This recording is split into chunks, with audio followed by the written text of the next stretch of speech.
Hi guys, and welcome back to History Revision Success. So in the aftermath of the defeat, revolution, and also the imposed peace settlement of Versailles, Germany experienced severe economic difficulties. And these problems culminated in a hyperinflation crisis, which gripped the country for much of 1923. So over the next two lessons, what we're going to do is explore the origins of the crisis and decide what was the most responsible for the detrimental economic troubles facing Germany in 1923.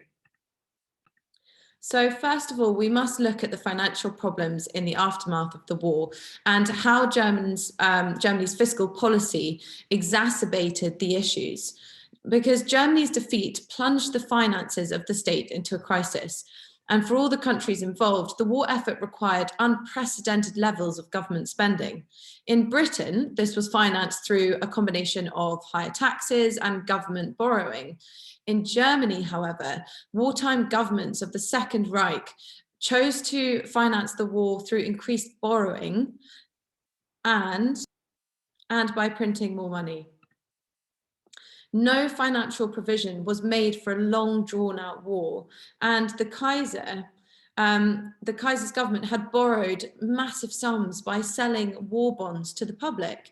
And these proved insufficient by 1916 and simply allowed national debt to grow bigger. By the end of the war, only 16% of war expenditure had been raised from taxation, whereas 84% had been borrowed. So this meant that government debt grew and the value of the currency fell. And this highly risky strategy was based on a simple but flawed calculation that Germany would win the war and would be able to recoup its losses by annexing the industrial areas of its defeated enemies and forcing them to pay heavy financial reparations. Defeat for Germany not only deprived the country of this repayment method, but it also imposed a heavy burden of reparations and the loss of some industrial areas. Also, the war years had almost seen full employment, and this is because the economy had been concentrated on the supply of military weapons. And as a consequence of this, there was the high demand and therefore a shortage of consumer goods began to push the prices up. In 1919, the new government of the Weimar Republic was faced with a debt of 1.44 billion marks. In situations where the national debt needs to be reduced, governments can either raise taxes or reduce spending, or they can do both.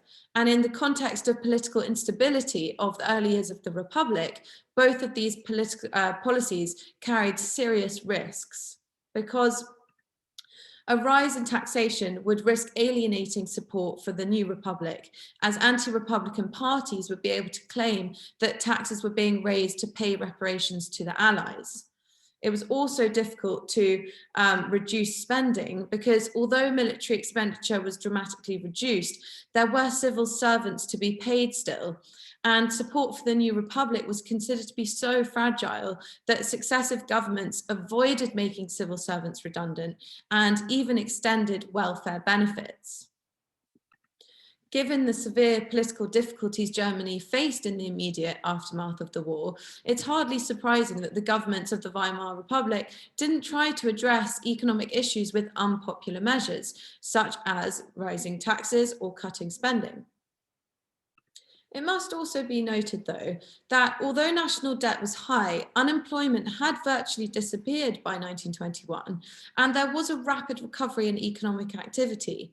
And this was partly due to the need to restock after the war, but primarily because the initially mild inflation actually served to stimulate the economy. And in addition, reparations may actually have helped in some cases, since they were paid in goods and the supply of which required labor.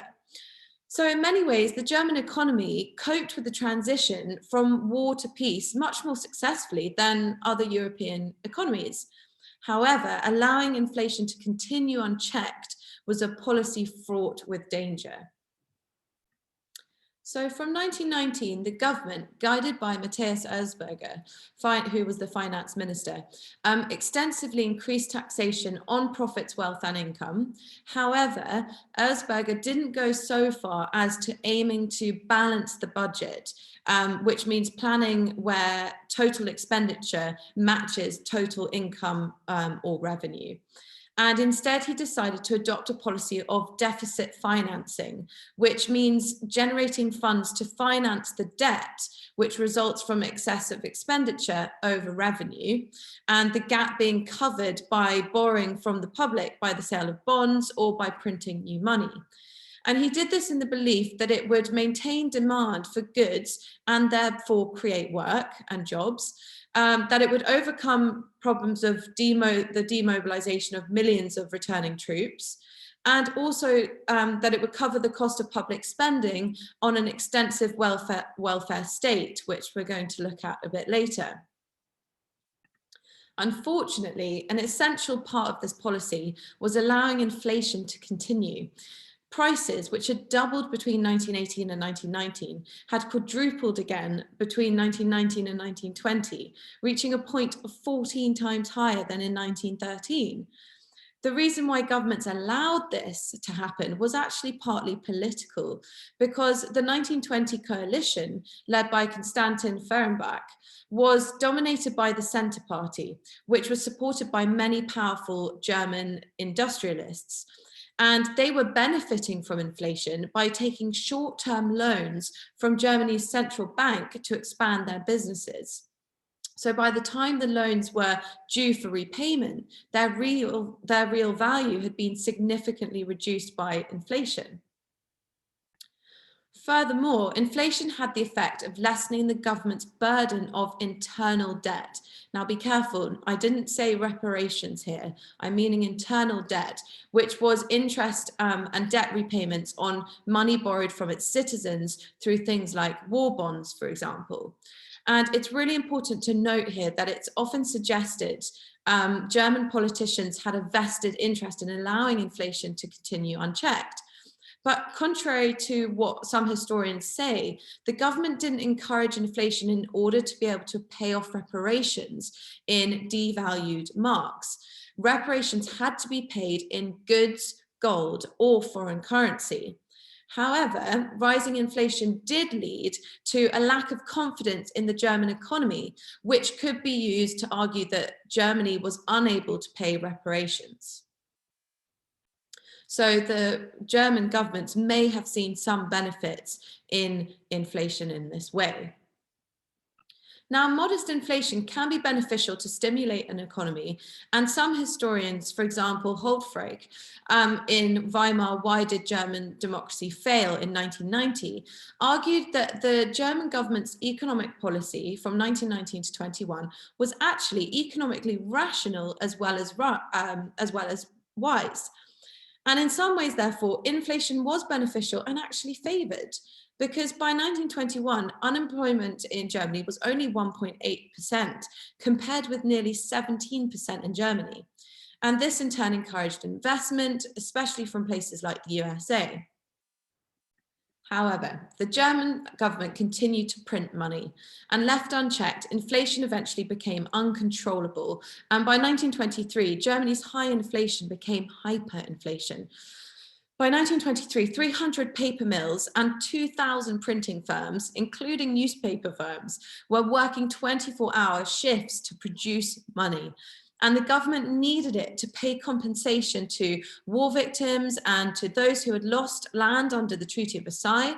It also needed to pay wages to civil servants, welfare benefits and subsidies, and provide cheap credit to help industry readjust and maintain full employment. So therefore, though in 1923, most Germans blamed the economic crisis on French and British demands for reparations, in many ways, German governments were in fact responsible.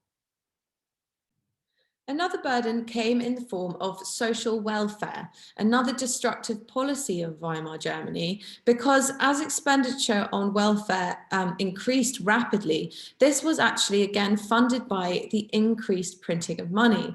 And those involved in the revolution of November 1918, like sailors, soldiers, and workers who had helped bring down the Kaiser, were motivated by a desire for a better and freer life.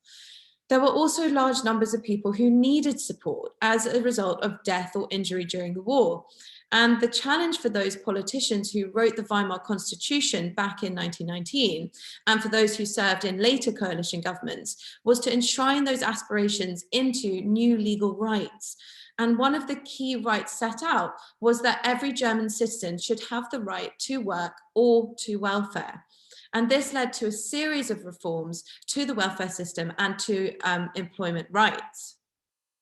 For example, in 1919, a law was passed limiting the working day to a maximum of 8 hours, and the state health insurance system was extended to include wives, daughters, and the disabled. However, the social welfare budget put a huge demand and huge pressure on the government because the printing of money was largely to pay out to welfare benefits that the Weimar Republic was committed to providing, which exacerbated the hyperinflation crisis. And so just to recap then, two long-term, crucial, vital causes of hyperinflation in 1923 was the policies of the Second Reich during the First World War and the policies of the Weimar coalition governments that followed it.